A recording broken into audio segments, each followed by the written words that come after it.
Welcome to the Real News Network. I'm Paul Jay. The 10-part series, The Untold History of the United States, is a series that unpacks much of the conventional narrative of U.S. Cold War history. And Oliver joins us now in the studio. Thanks for joining us. Thank you, Paul. So, did you find a tension, a dilemma, maybe, between storytelling requires great characters, heroes and anti-heroes, but there's forces driving history which are not just about these individuals, that are sort of underlying these individuals? One, very hard to get at in a series when you have so much story to tell, and keep it dramatic, which is about the people. I wonder the same thing you do. I mean, I totally agree with Peter. We are an attempt to tell it from the top down, but we also deal with the atomic bomb was a top-down decision. It was not made by people. We also, we deal with the movements against the Vietnam War. We deal with the civil rights movement.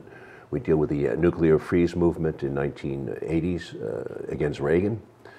You see that, and the labor union movement is given credit for many of the advances in our society, especially in the early chapters that you haven't seen, but you'll see that when it comes up. But the death of the labor union movement is to be mourned. But I'm thinking in history terms. What is it? Is it in a sense, because, as Paul Kennedy says, because we are an empire, because we overreach so grandly, and it's clear that we financially cannot afford this structure, that we are hurting ourselves at home by maintaining these bases abroad and this infrastructure abroad. Can we last when every empire in history has fallen? So under those guidelines, it seems that we're headed in that direction, because we went up and we kept going up after the Soviets drop away as the phantom enemy in 1991. We don't stop. There was a moment for a peace dividend, but it really didn't happen. Like Harry Truman after World War II, he surrounded himself with anti-Soviet conservatives. Among them, Dick Cheney as his defense secretary, and as his deputy national security advisor, Robert Gates, the man who'd made his stripes as deputy to the fanatic William Casey. They all agreed reaching out to Gorbachev would weaken Western resolve.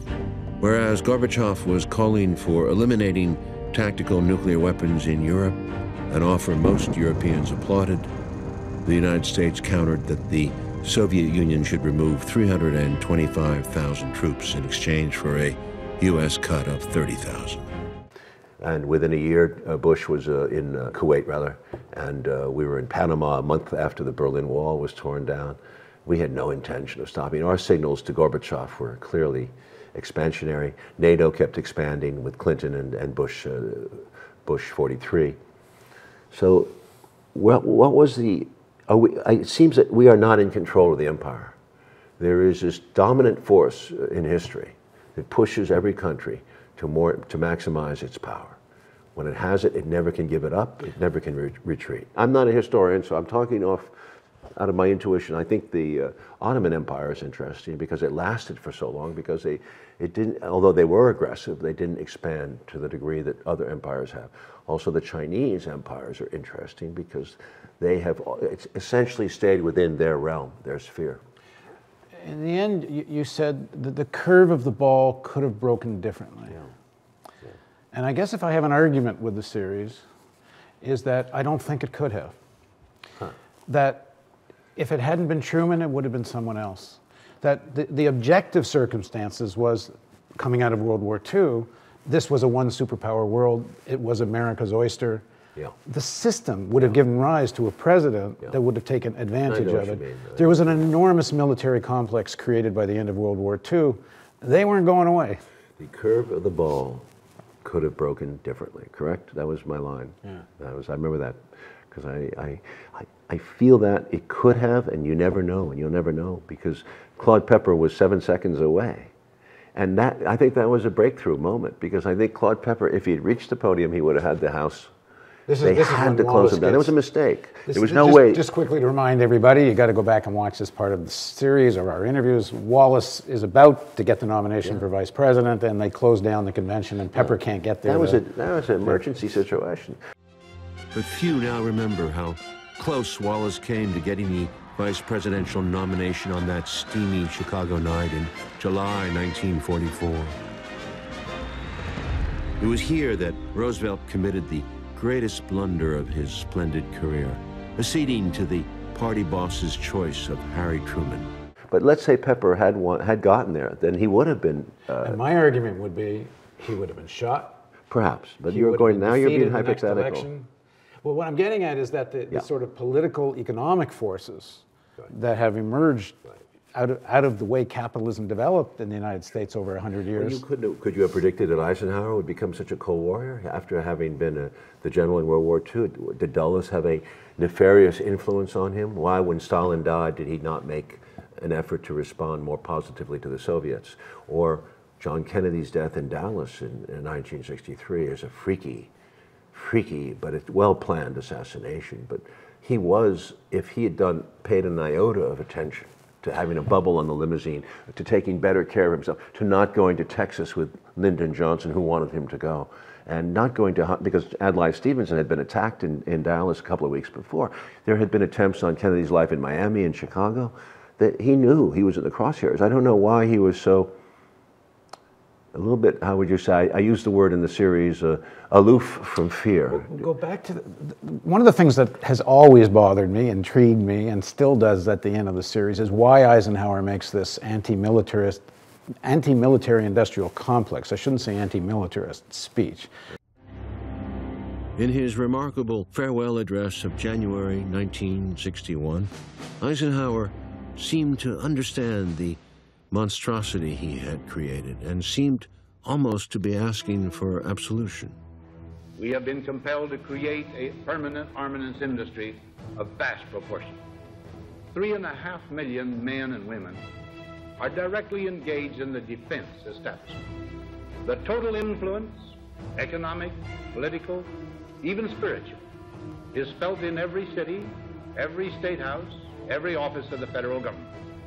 In the councils of government, we must guard against the acquisition of unwarranted influence, whether sought or unsought, by the military-industrial complex.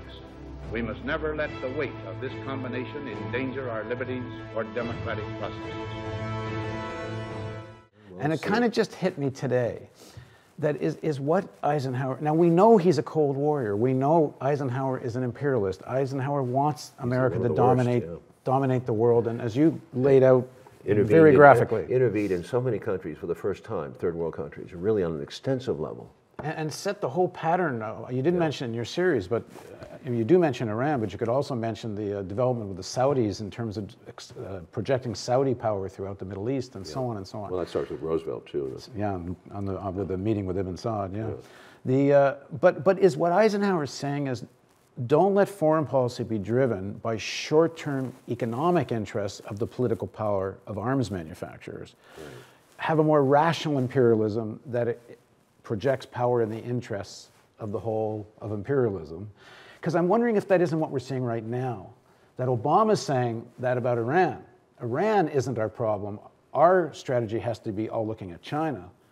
And that's the rational imperialist approach, the encirclement of China. Iran will be a distraction, where the other guys are kind of being more driven by the short-term interests of this military complex. The neoconservative. The neocons, yeah. There was that hard right in America. It's gotten stronger, but it existed in 1946.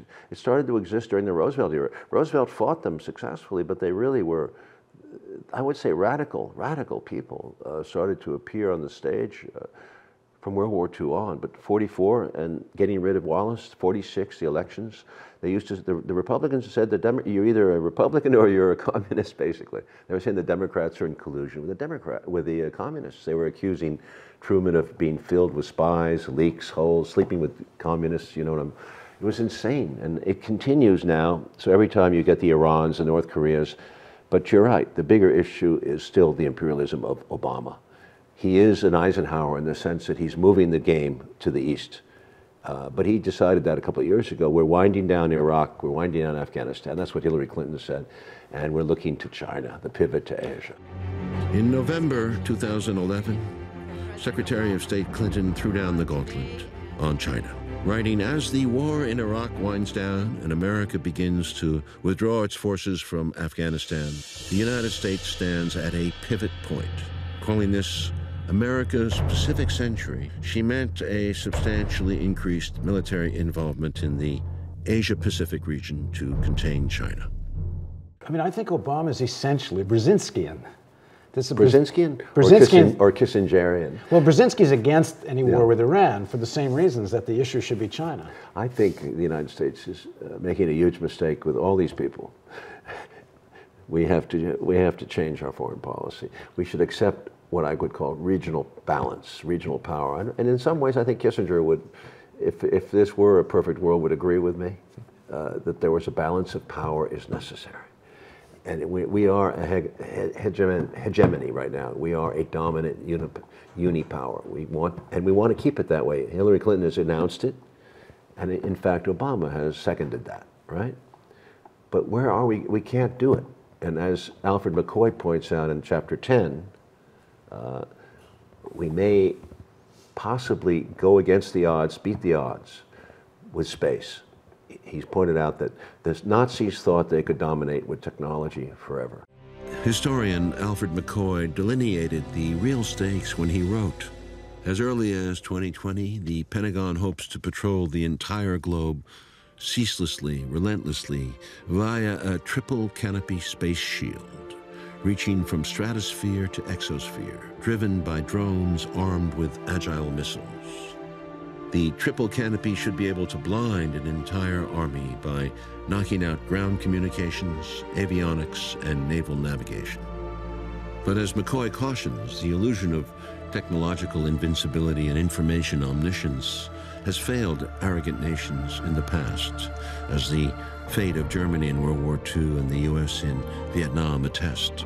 With tragic irony, McCoy reminds us that the U.S.'s veto of global lethality might be an equalizer for any further loss of economic strength, and that the U.S.'s fate might well be determined by which comes first in this century-long cycle: military debacle from the illusion of technological mastery, or a new technological regime powerful enough to perpetuate U.S. global dominion.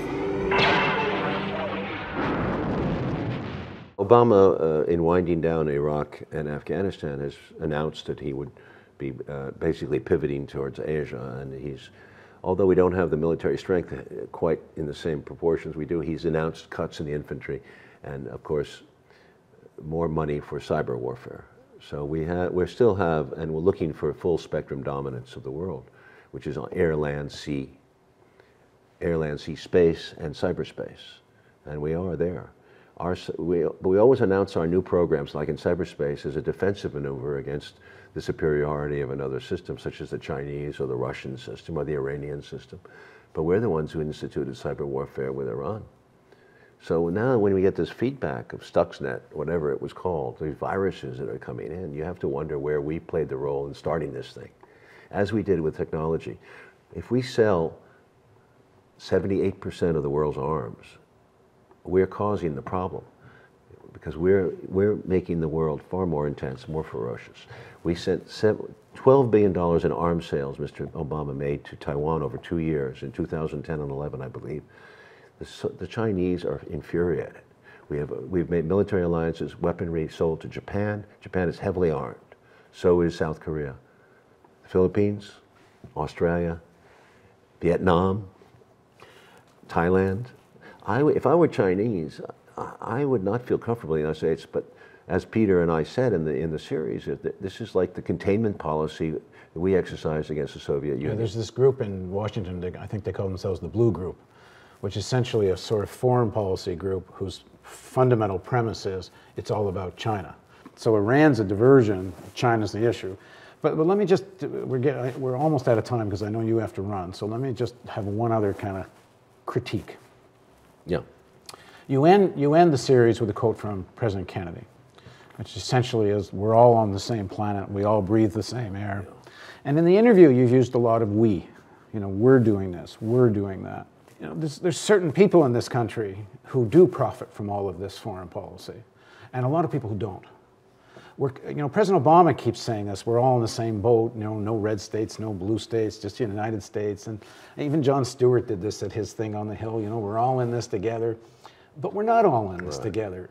This is a society with an elite, and they, you could say some of this foreign policy is good for them. It ain't very good for the rest of us. No, there seems to be four sectors that run the country. One would be the Pentagon, Wall Street, and the bond market, and the U.S. government sort of figures in there as a third one.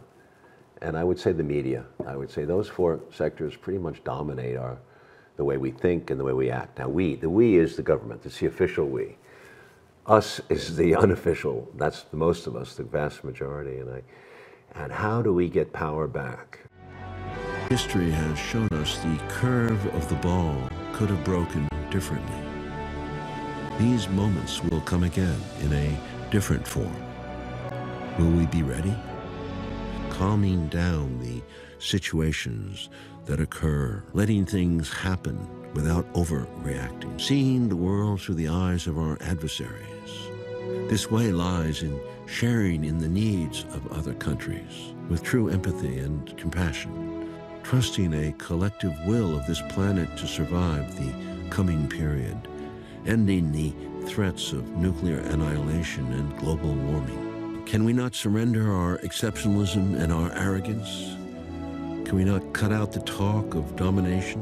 Can we stop appealing to God to bless America over other nations? Hardliners and nationalists will object, but theirs has proven not to be the way. I mean, I do believe in pecking away and hanging in there. You got to rope-a-dope a bit, because these are vast forces, but they crack from within, and the curve of the ball can break differently. I believe that. All right, thanks very much for joining us. Thank you, Paul. And thank you for joining us on the Real News Network.